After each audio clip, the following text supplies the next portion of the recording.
você vai observar no capítulo de número 21 de Levítico, que o levita, ele não podia se casar com mulheres repudiadas, ele não podia se relacionar com prostituta, ele tinha que casar com uma mulher virgem.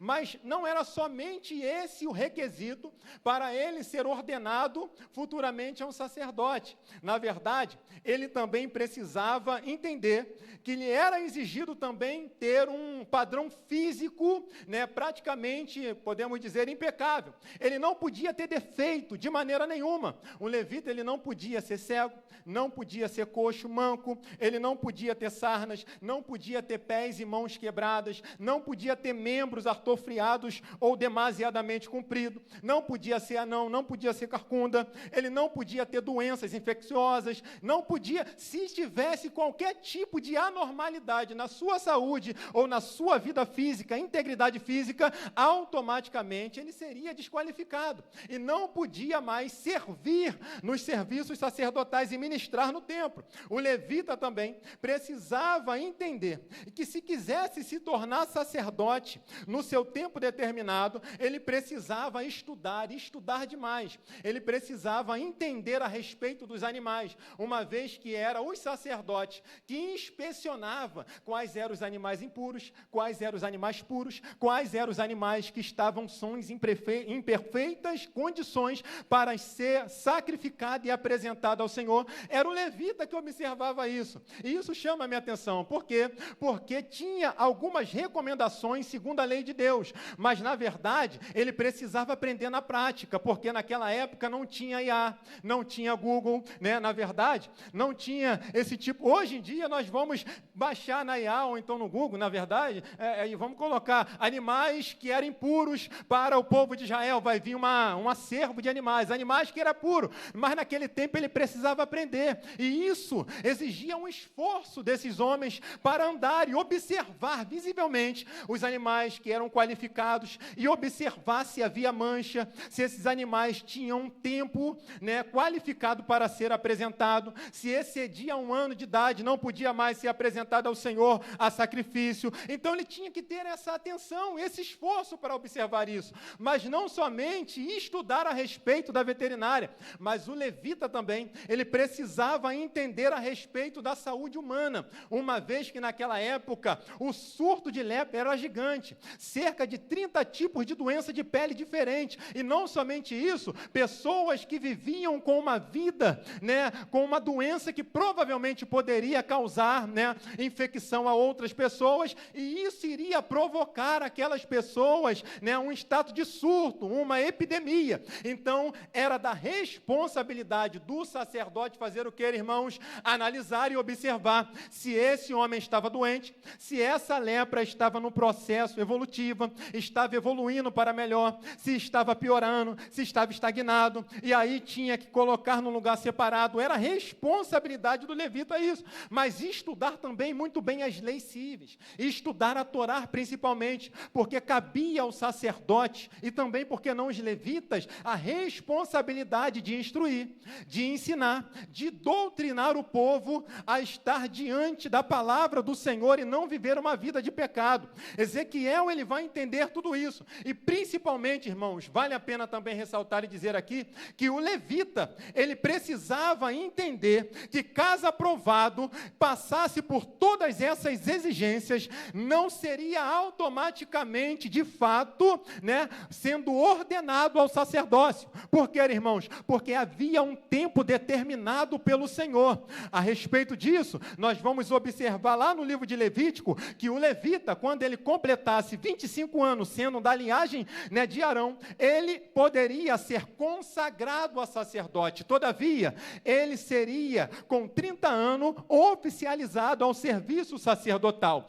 Tem um tempo para começar, 30 anos, mas aí não é perpétuo, tem um tempo também para terminar. Quando completa 50 anos, 25 anos, ou melhor, 20 anos de extensão de ministério, aí sim interrompia esse ciclo, esse seu serviço ministerial. Agora ele poderia ser dispensado dos serviços, porque o serviço era um serviço braçal, era um serviço difícil, bruto, que exigia um pouco de esforço. Então Deus tinha suas devidas preocupações também com o seu povo. Quando completasse 50 anos de idade, ele seria dispensado do serviço e ali então teria um lugar de honraria. Ele iria então doutrinar, ensinar os levitas jovens a respeito do serviço de Deus. Não seria desqualificado, não seria lançado de mão, não seria abandonado, muito pelo contrário, teria suas honrarias, seria um ancião, seria uma pessoa que seria admirável pelos jovens. Assim Deus proporcionou. Mas o que chama a minha atenção aqui, irmãos, é que nada é de acordo conforme eles deveriam achar que deveria ser feito. Não é do meu tempo, não é do tempo que eu quero que seja, do jeito que eu quero que... É do tempo de Deus, do momento de Deus, na hora de Deus. Deus começa e também Deus tem um tempo para terminar e ponto final, irmãos. É isso que acontece.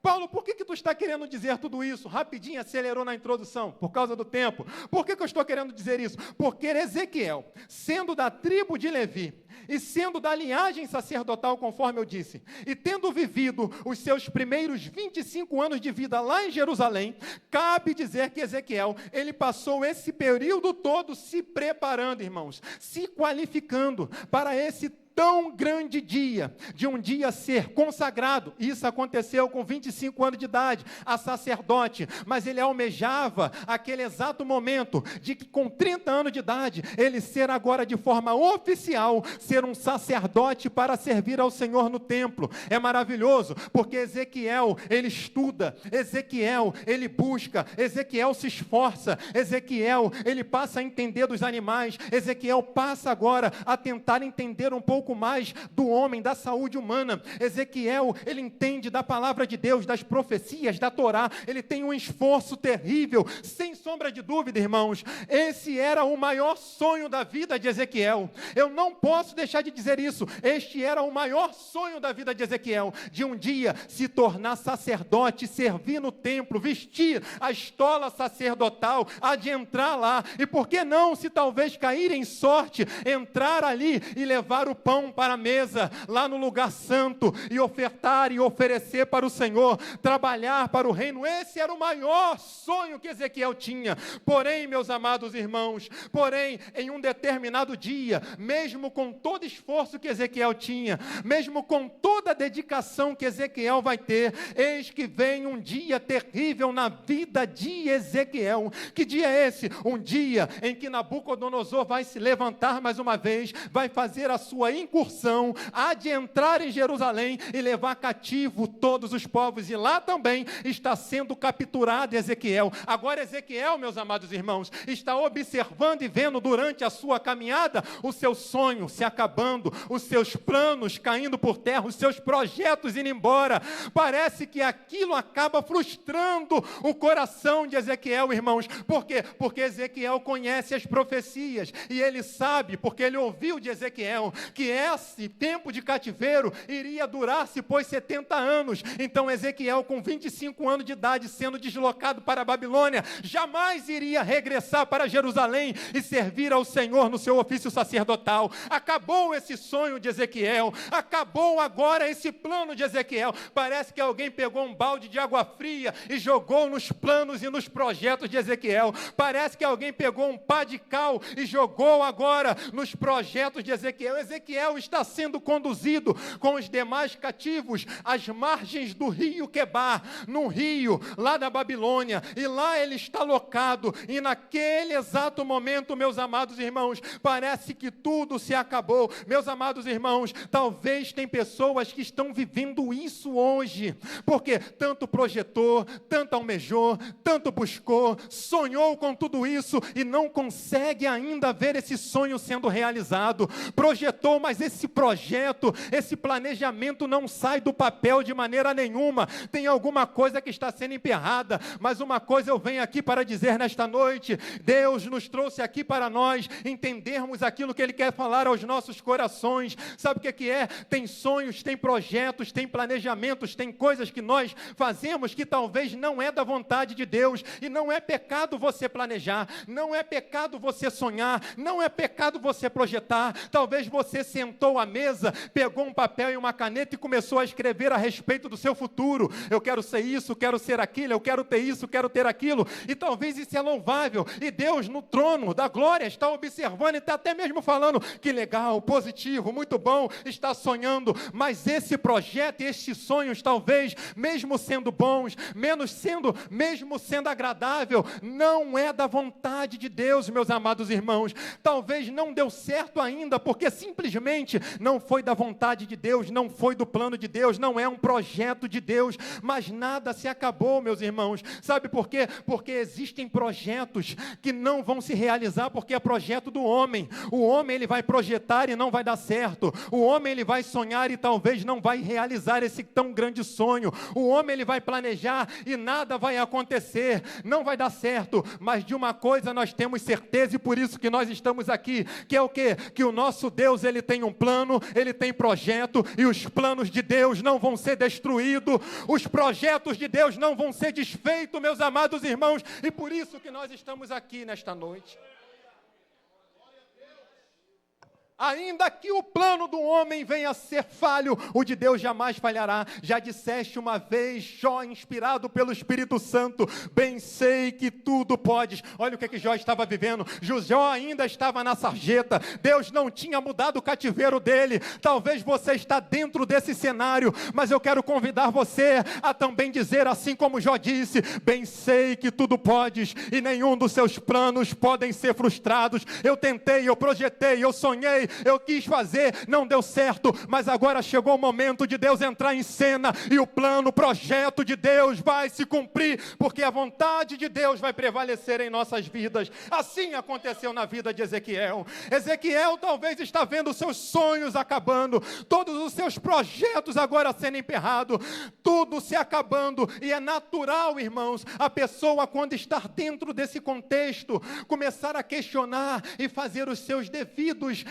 as suas devidas interrogações, os seus questionamentos, aqueles porquês da vida, dobrar o joelho e falar, Deus, por quê? Será que você nunca disse um porquê para Deus? Deus, por que está acontecendo isso? Deus, por que a porta se fechou? Deus, por que não está dando certo? Deus, por que isso está acontecendo? E não somente no campo do questionamento, mas também vai entrar no campo de querer buscar pessoas culpadas, e vai dizer, eu sou culpado disso, fulano é culpado daquilo, mas na verdade Deus nos trouxe aqui para dizer para nós que a culpa não é minha, que a culpa não é sua, a culpa não é de ninguém. Na verdade é um plano de Deus, e Deus tem um projeto para a nossa vida. Uma coisa eu quero que você entenda aqui de uma vez por todas, meus amados irmãos, o projeto do homem ele vai falir, mas o de Deus jamais falhará de maneira nenhuma, e aqui nós temos a certeza disso. Por quê? Porque há mais de 2000 anos a igreja foi estabelecida pelo nosso Senhor e Salvador Jesus Cristo, e ainda permanece de pé. Por quê? Porque não é projeto do homem, é projeto de Deus, é um plano de Deus. A tua família é um plano de Deus, o teu ministério e a tua chamada não provém do homem, provém de Deus. Ainda que a Babilônia se levanta com a proposta de querer dizer que você não vai vencer, Deus se coloca de pé ao seu favor e manifesta a sua glória, mostrando para você que todos os seus planos da parte dele vai prevalecer. Aleluia, glória a Deus. Ezequiel, o que Deus quer para a tua vida, Ezequiel?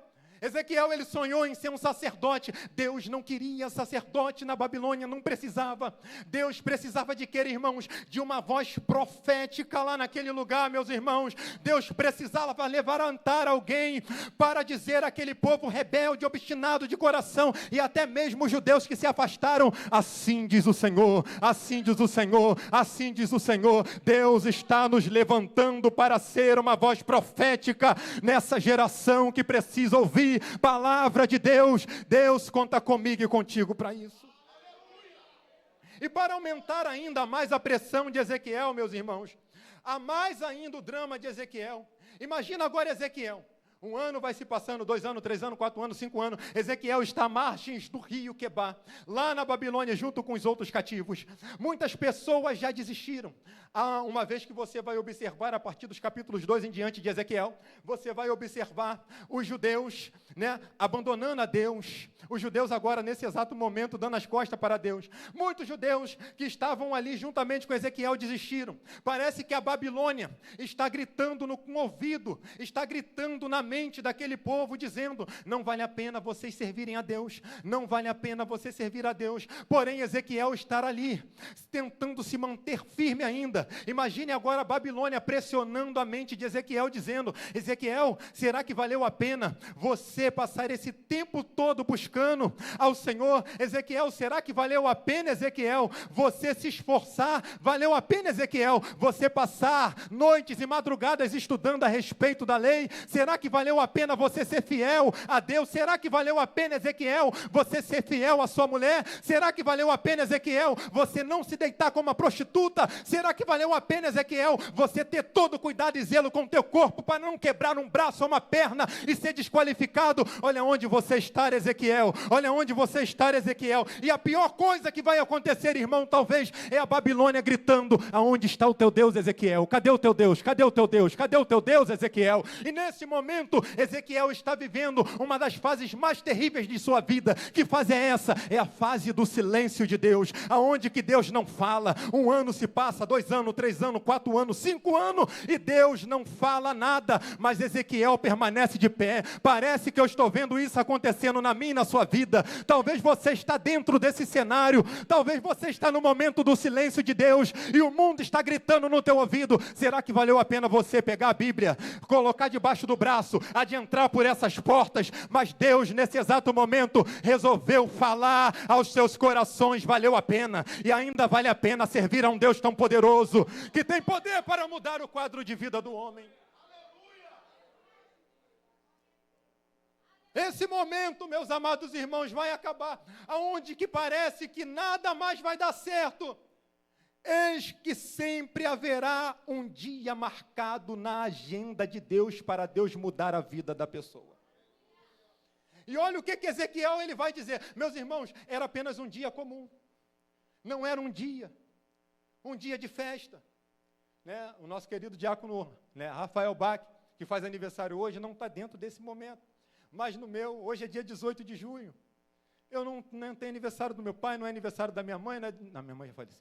Não é aniversário dos meus irmãos, não é aniversário da minha sobrinha, do meu filho, da minha esposa, eu não comemoro nada. É apenas um dia qualquer.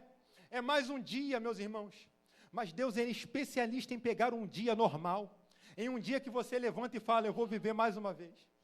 É mais um dia que eu vou levantar, eu vou estar junto com a comunidade judaica, junto com aquele povo difícil de lidar, que só vive reclamando e murmurando. É mais um dia que eu vou passar por isso, é mais um dia de luta, é mais um dia de pressão psicológica, é mais um dia que Deus não vai falar mais nada, mas tudo bem, Deus quer assim, então eu vou viver. Aí é nesse dia que Deus vai pegar pelo cabresto de Ezequiel e vai dizer: Ezequiel, chegou o momento de você viver uma das maiores experiências da tua vida. Sabe aquele dia, Ezequiel, que você chorou quando você foi consagrado a sacerdote? Esse dia vai ser maior e vai ser melhor ainda, Ezequiel. E olha o que Ezequiel vai dizer: e aconteceu que no 30º ano, no 4º mês, do dia 5º deste mês, estando eu no meio dos cativos, mais um dia qualquer, junto ao ribeiro de Quebar, abriu-se, pois, o céu, e eu tive visões de Deus. Não é apenas um dia qualquer, é um dia que Deus resolveu marcar a vida de Ezequiel.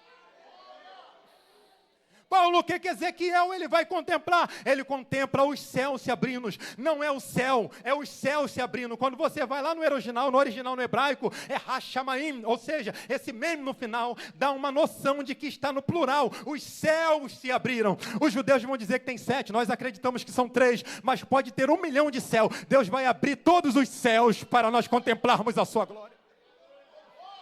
Ezequiel, ele vai contemplar os céus se abrindo. Paulo, o que Ezequiel ele vai ver, meus amados irmãos? Um vento, uma tempestade tão grande, uma nuvem acumulando e fogo cintilante. E dentro dessa tempestade, 4 seres viventes vão se manifestar nesse exato momento. São 4 seres viventes distintos, com 4 rostos diferentes. À sua frente, rosto de homem. A seu lado direito, rosto de leão. Ao seu lado esquerdo, semblante de touro. E a sua retaguarda de águia. Porém, esses seres viventes tinham 4 asas, 2 cobriam seu corpo e tinha mãos sobre as suas asas, e 2 que se estendia, que se ligava uma à outra também, representando a unidade, meus amados irmãos. E ali, meus amados irmãos, a Bíblia vai dizer que Ezequiel, ele tem uma visão, que esses seres tinham pés retos, e os seus pés eram como de bezerra, mas que brilhavam como latão reluzente. Mas a visão que Ezequiel tem, ela não para por aí. Ezequiel continua observando e contempla uma roda gigante,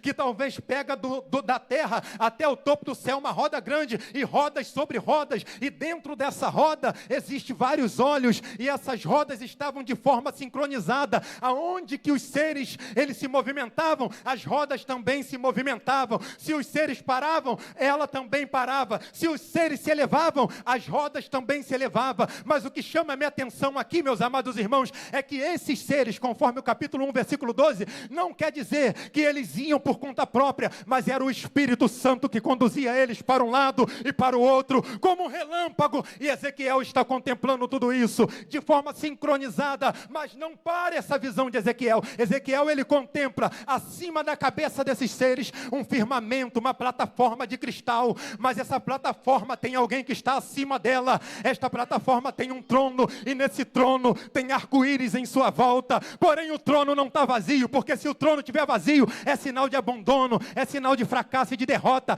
Existe alguém assentado sobre o alto e sublime trono, e quem está assentado era alguém semelhante a um homem. Aleluia! Era Deus manifestando a sua glória para Ezequiel. Os céus se abriram e Ezequiel está contemplando a glória de Deus. A glória de Deus, meus amados irmãos. Deus manifesta a sua glória a Ezequiel. É como Deus estivesse falando para Ezequiel: Ezequiel, os seus planos, os seus sonhos, tudo aquilo que você almejou, fracassou, mas chegou o momento de eu agora manifestar e revelar para você todos os meus planos, todos os meus sonhos e todos os meus projetos. Está preparado para viver isso, meus irmãos? Esteja preparado, porque Deus há de fazer isso nas nossas vidas. Levanta a mão, por gentileza, confere com autoridade, inspirado pelo Espírito Santo nesta noite que eu vou profetizar. Você vai ser tudo aquilo que Deus determinou que você seja na sua vida. Você vai ser tudo aquilo a qual Deus quer que você seja. O diabo, a Babilônia está dizendo, você não vai ser, mas Deus nesta noite está dizendo, você vai ser um profeta, você vai ser uma voz profética. Abre a boca, profeta, e começa a dizer, assim diz o Senhor. Esteja preparado para ter visões, esteja preparado para Deus revelar a sua glória.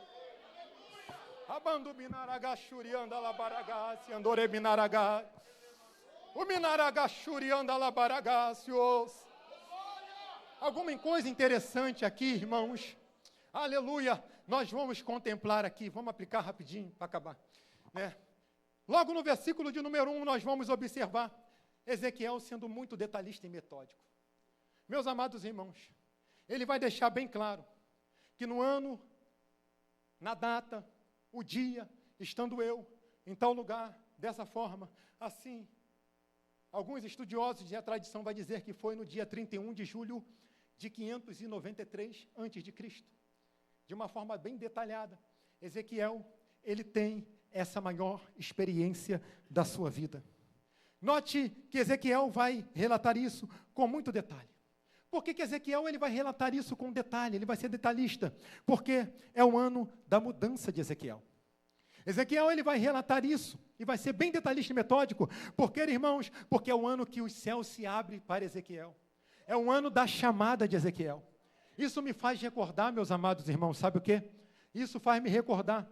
Eu já disse isso aqui, mas eu repito mais uma vez. No dia 1º de abril de 2001, o dia que eu aceitei a Jesus como meu único e suficiente Salvador.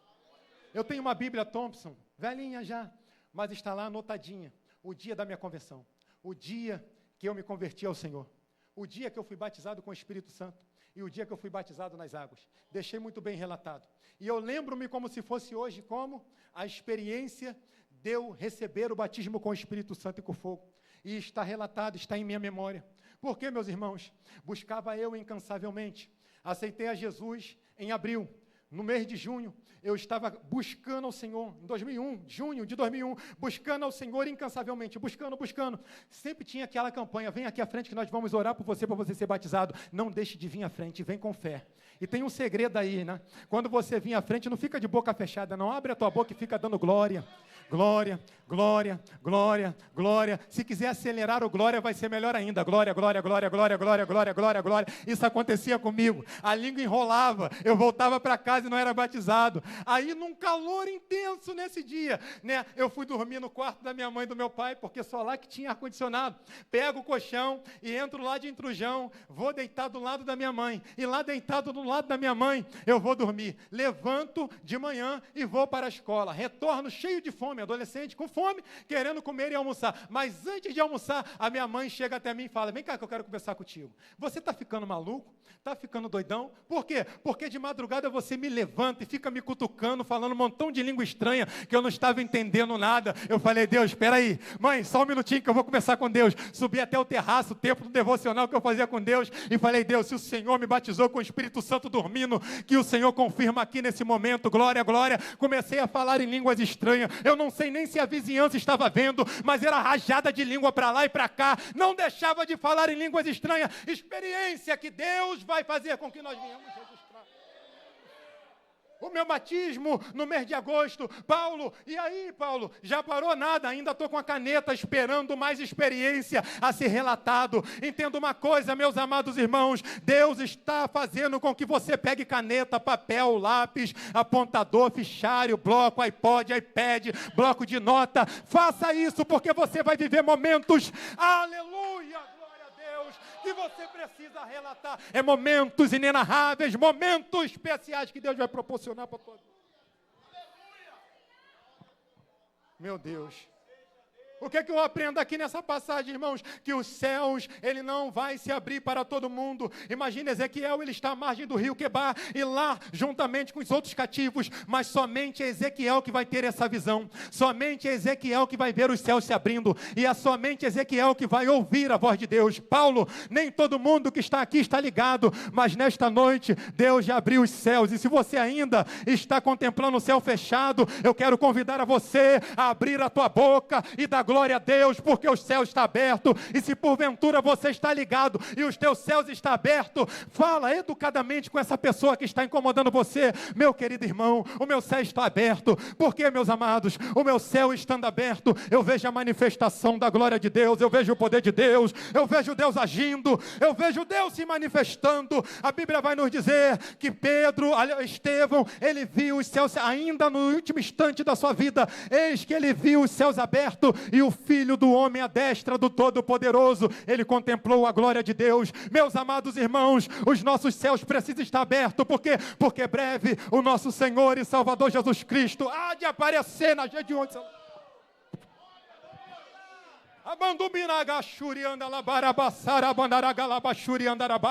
E nós vamos ser atraídos pelo Espírito Santo a um grande encontro com o nosso Senhor e Salvador. Os céus estão abertos, os céus estão abertos, os céus estão abertos, e Deus vai manifestar a sua glória. Encerra aqui dizendo que o adversário ele vai fazer de tudo para te ver prostrado, assim como aconteceu com Ezequiel. No capítulo de número 1, versículo de número 28, Ezequiel vai ter agora essa visão. E o último versículo do capítulo 1, que é o versículo 28, vai dizer que ele não conseguiu permanecer de pé, por tamanha glória do Senhor. Ele então caiu com o rosto em terra. O que chama minha atenção aqui, meus amados irmãos, é que o mundo ele não consegue entender e contemplar as coisas que Deus resolve fazer na nossa vida. As pessoas não entendem, com tanta prova e luta que você está enfrentando, vim aqui até a casa do Senhor para adorar a Ele. Está dizendo que você cedeu. Imagina agora o mundo espiritual e até mesmo aqueles que desistiram, os judeus que desistiram, observando o cenário, Ezequiel prostrado com o rosto em terra. Agora nesse momento, alguém vai bradar e vai dizer, eu sabia, demorou, mas caiu. Eu sabia, demorou, mas entregou os pontos. Eu sabia, demorou, mas cedeu a Babilônia. Mas mal sabia eles que Ezequiel estava envolvido da glória de Deus. Ele estava envolvido da glória, ele estava envolvido da glória. Para o mundo, isso aqui é loucura. Para para o mundo. Quinta-feiras enxame é loucura, para Deus é poder dele manifestando-se sobre as nossas vidas. A Babilônia está dizendo caiu, mas Deus nesta noite está dizendo: ei homem, filho do homem, põe-te de pé, põe-te de pé, põe-te de pé, porque eu falarei contigo. Aonde tem palavra de Deus, Deus vai colocar de pé aquele que está caído, ainda que você esteja caído pelo poder de Deus. Isso me faz entender os serafins diante da presença de Deus. Ah, meus irmãos, se eu estou lá nessa dimensão, jamais eu iria conseguir agora, nesse momento, estar diante da glória de Deus, mas eles estão lá intacto, cantando e dizendo: santo, santo, santo, santo. Eles não caíram por causa da glória. Por quê? Porque o Senhor está sustentando. Deus vai colocar crente de pé, ainda que você esteja vivendo a experiência, Deus vai te colocar de pé, para a Babilônia entender que você ainda e sempre será o servo dele. Deus vai fortalecer a tua vida através da palavra. E o que chama a minha atenção aqui, irmãos, é que enquanto Ezequiel ele ouve a voz do Senhor e a palavra de Deus, o Espírito Santo entra na vida de Ezequiel e ele é cheio do Espírito. Aonde tem palavra, aonde tem ministração, Deus vai manifestar a sua glória em nosso meio. Receba a autoridade de Deus e o poder para a glória e honra do nosso Senhor e Salvador Jesus Cristo. Que Deus abençoe e guarde em Cristo Jesus. Nós vamos orar com fé nesse momento.